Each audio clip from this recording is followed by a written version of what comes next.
Hello, and welcome back, everybody, but probably nobody. This is ThorW, and on our last episode, we went through Archdragon Pete, and figured out that being a dragon ain't all it's cracked up to be. Kinda really weak and sucks. However, we did find out that I can beat the Nameless King to death with my bare hands. Well, not really bare hands, I had Demon Fist, but still. Close enough. In this episode, we're finally going to tackle Lothric Castle. Now, you can't see me because, well, I've gone and joined the ranks of the working class. It is time for us to rise up and take down the rich, affluent corruption from within the Lothric Castle. The working class shall take back their rights. Let's go. We're not even going to waste any time. To the Dancer of the Boreal Valley. Bonfire. So yeah, we are going to go plow the hell out of those rich assholes, the knights in the Lothric Castle that think that they can tell the common undead man what to do. Well, no, not anymore. Not anymore. Not with me here. Not the chosen champion of Ash. Which is, basically the same thing. Come on, load. Game. Your loading times aren't supposed to be that long. There you go. There you go, sweetie. Oh, also, I leveled up like 3 times. My strength is now 44. That's all I put it into. So, in case anyone notices a slight difference in my levels, that's it. I just put some points in strength. No biggie.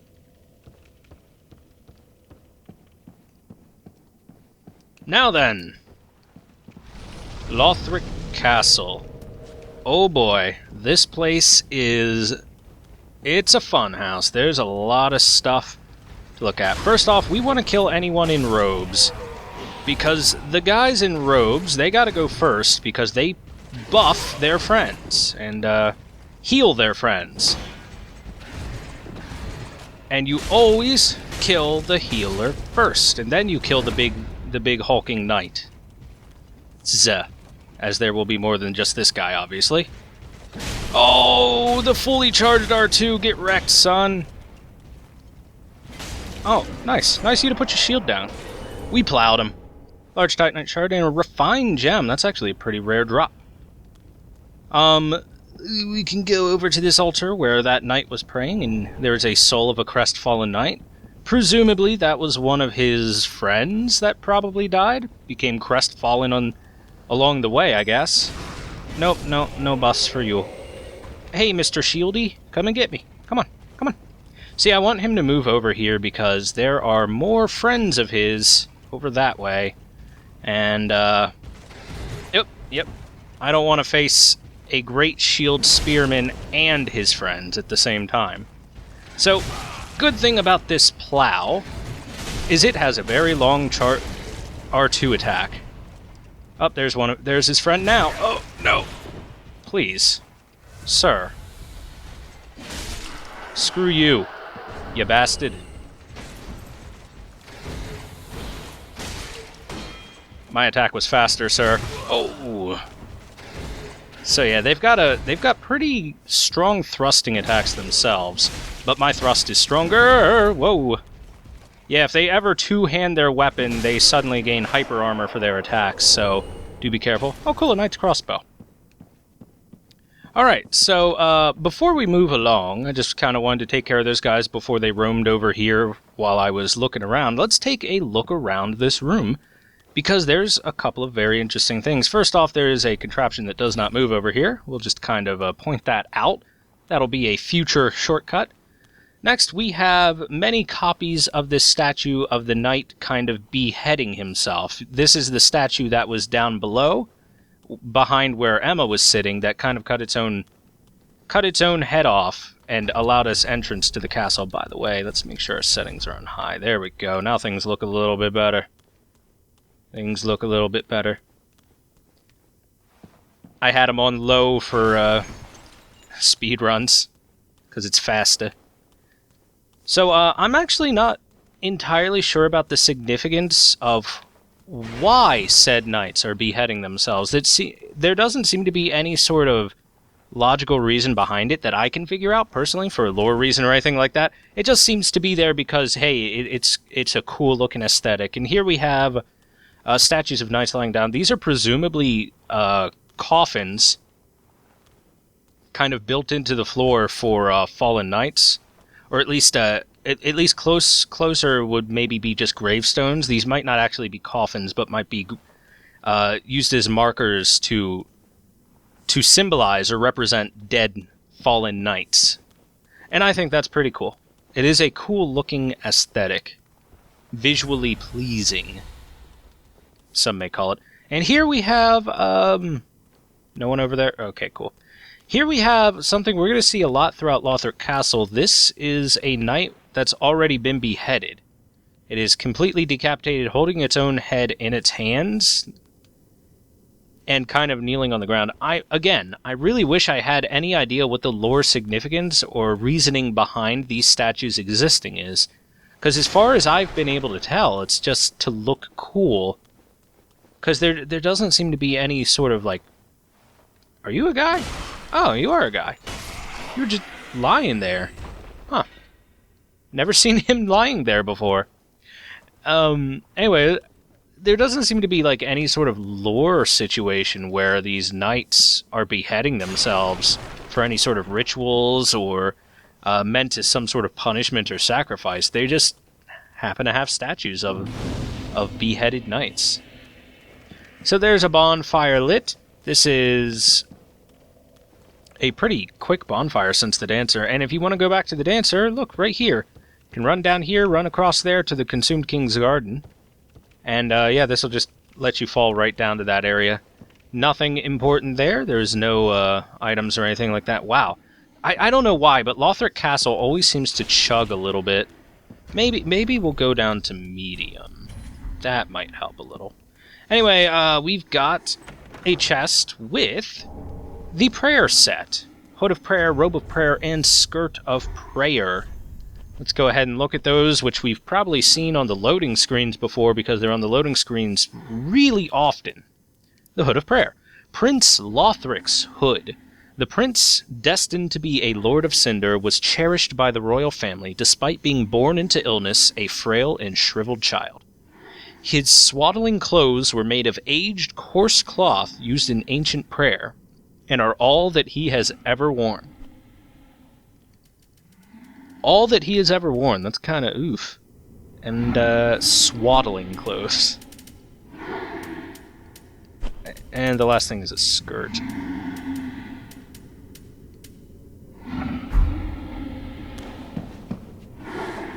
What's that sound? I don't know if you guys could hear it, but it sounds like something growling or something. Oh well, whatever. Maybe it's these guys. Maybe it's these jokers. Foot? Look at my foot. Oh, hilarious. Oh. So the archers in this area all fire with their crossbows, all fire flaming arrows. Flaming bolts. Ow. That was fast. Firebombs, cool. I'll always take some free firebombs. So, that was a very brief area where Lothric Knights show up. And now we're heading into, like, normal shit-tier soldiers for some reason. Speaking of which, look at this guy. He's fully visible. Oh, wow. Fully visible. I'm just gonna R2 my way over to him. Come here, sir. Oh, he beat me to the punch. I'm not gonna reach. Wow.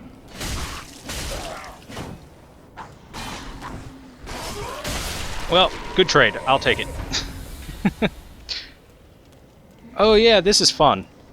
Look at these guys. Oh, look at you trying so hard. Get off my hill. I kicked them off. Ah, that's a fun little ambush. I like kicking them off. Can I see any corpses? Nah, they're gone. They vanished into the ether. There's nothing down there but death. Oh, anyway. Now that we have a better ability to look at the sky, let's look at the fucking sky above Lothric Castle, because holy shit! Would you look at this?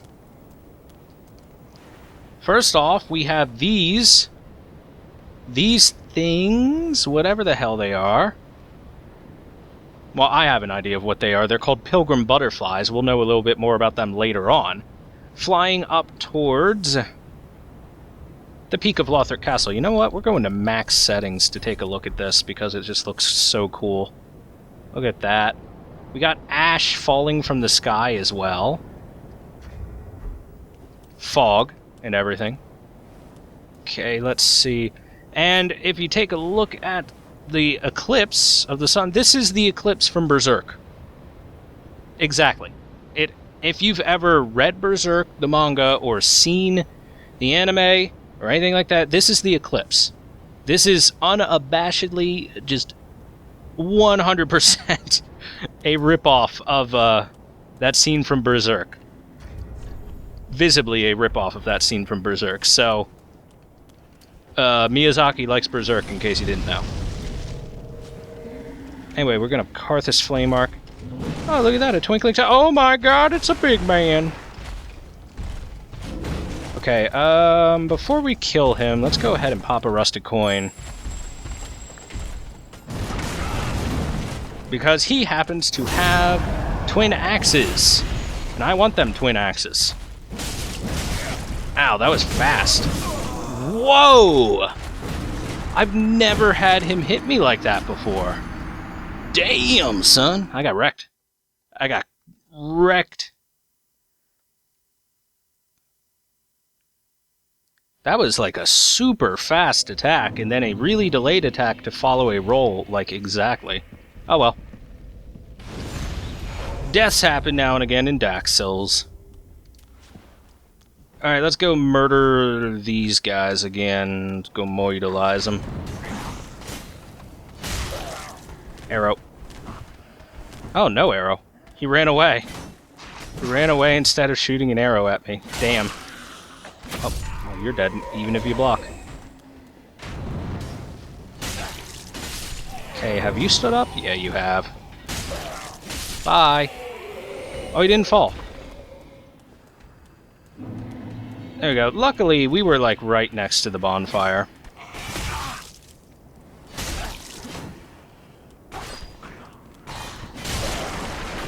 Oh, come on, nerd. Put your shield down. Don't even gotta lock onto your ass. Okay, round 2. Round 2 with the Winged Knight.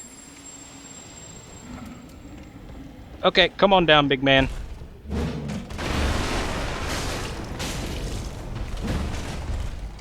See, one of the problems with fighting these guys, especially with a weapon like this, is that they really don't stagger. Oh my god, he attacks so many times! Stop it!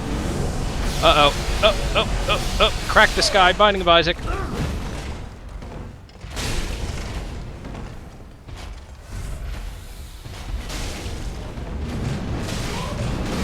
Okay, give me your ass. You're dead. Jeez Louise. At least he showed off the Crack the Sky move. I call it the Crack the Sky move because... Oh yeah, Twin Axe is perfect.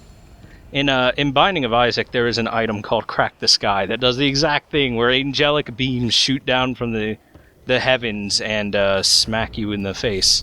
Alright, let's take a look at that weapon. The Winged Knight Twin Axes should be down around here, right? Yep, there we go.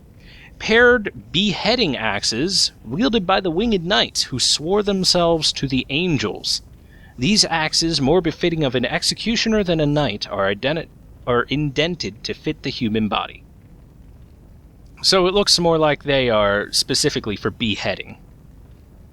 With the chain spin technique, you get to spin around. So this guy was up here, and it seems like that's all that he was there for, was to get you, but... Illusory wall right here, which leads us to something rather interesting. The Winged Knight set, and this painting. So let's take a look at the Winged Knight set to give us a little bit of context for this painting. There we go. Armor of the Winged Knights who swore themselves to the angels. Worship of the divine messengers was viewed as heresy in Lothric, and unrecognized by any of the 3 pillars of rule. This is believed to be why Gertrude, the heavenly daughter, was imprisoned in the lofty cell of the Grand Archives.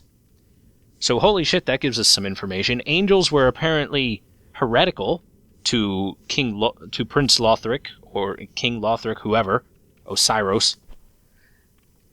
And they were not fans of it, and I believe everything says all that. Apparently Gertrude, the angel who they swore themselves to, was locked within a cell in the Grand Archives, which we've yet to go to, but we've heard about. So then we've got this painting of what looks like a winged knight with actual wings coming out of his back. And,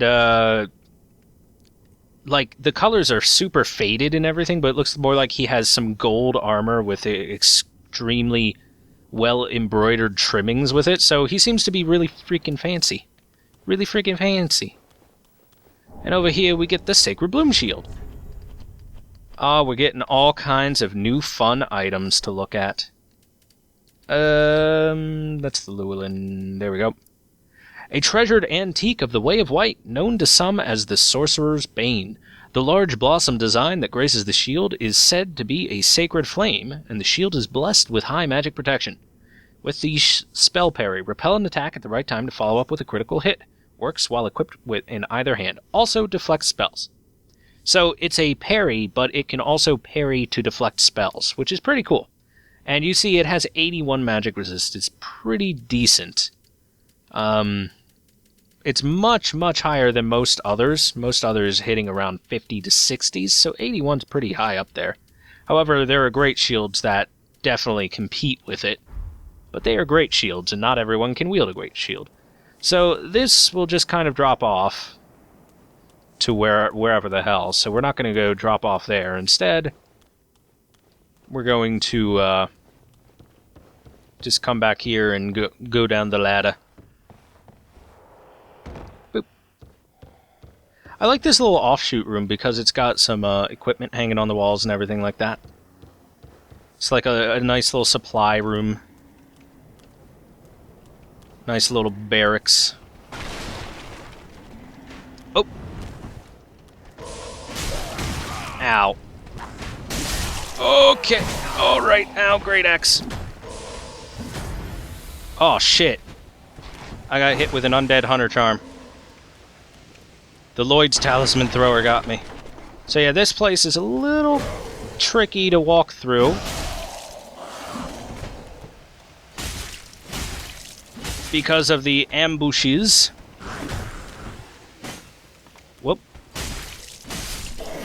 But, luckily you can bait them away from, their friends. Especially the melee guys. What? And now you dead. So the guy throwing undead hunter charms is up there. Can't really see him, unfortunately. Oh, that is a halberd guy. Hold on. Wing velocity. Oh, well, right into the...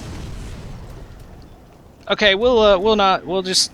That didn't happen, guys. That didn't happen at all. I always wanted to do that plunging attack. Oh, hey, another guy throwing undead hunter charms. Fucking... Damn it! I didn't want to roll like that. Okay, that worked. That worked out just fine. Planned, calculated. Where is he? Where the hell is he? I know you're up there. I know you're up there. Whatevers. I'm gonna kind of let this run down a little bit. Let's go over here, grab this. Why are you hanging off the edge of the castle like it's something to do? What's wrong with you? It's probably how this guy died. He was just hanging there for too long and then he gave up. A couple Titanite chunks off of that. So yeah, we're going to get a lot of Titanite chunks especially. But a fair bit of upgrade materials. There he was. I saw him up there. We're going to get a fair number of upgrade materials in this area. And another bonfire. You notice they're just throwing bonfires at us right now. Bonfires to the left, bonfires to the right. Bonfires every day and every night. Yay. Got anything back here? No. However, don't look at that. Don't look at what I was looking at a little bit. Let's look at this guy. Let's look real closely at him. Let's look real closely at him.